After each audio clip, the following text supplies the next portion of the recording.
Somewhere in Paris, in the summer of 1830, a man became king of France. 20 minutes later, he wasn't king anymore. No coup, no war, no poison in the wine, just 20 minutes. Less time than it takes to watch an episode of your favorite sitcom. Less time than most of us spend deciding what to eat for lunch. This is the true story of the shortest reign in recorded history, and the strange, almost accidental way one man became a footnote wedged between two more famous kings. To understand how this happens, you have to go back a few years, to a king named Charles X. Charles wasn't stupid. He wasn't lazy. By most accounts, just deeply out of touch. France had already been through one revolution, the one everybody studies in school, with guillotines and declarations and the whole modern world starts here moment. And yet here was Charles, decades later, trying to quietly wind the clock backward, restoring old aristocratic privileges, chipping away at the freedoms people had fought and bled for a generation earlier. The people noticed. And by the summer of 1830, they'd had enough. What followed became known as the July Revolution.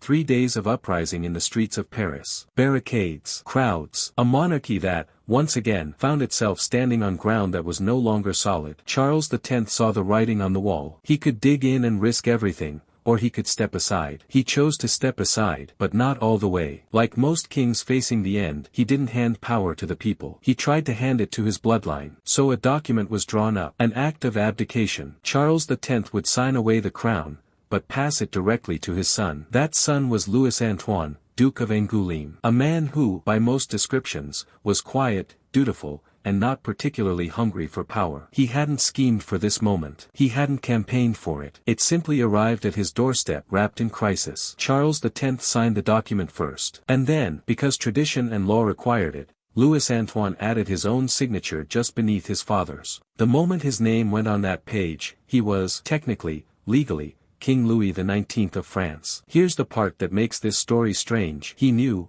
even as he signed, that it was already over. The revolution wasn't going to accept another Bourbon king any more than it had accepted Charles. There was no coronation to plan, no court to assemble, no time to even sit on a throne. So, roughly 20 minutes after his signature dried, Louis Antoine signed again, this time, abdicating the crown he'd just received. 20 minutes. That's the entire reign. A king who never ruled a single policy, never issued a single decree, never even had the chance to be disliked by anyone. But the story doesn't quite end there, because Louis Antoine, like his father, wasn't willing to let the monarchy simply end on his watch. He had no children of his own. So the crown, at least on paper, passed once more, this time to his young nephew who would briefly be recognized by loyalists as Henry V. Henry's reign lasted a little longer, about a week, because the political tide in France had already moved on. Power ultimately landed with a different branch of the family entirely, a cousin named Louis Philippe, who took the throne not as an old-style absolute monarch,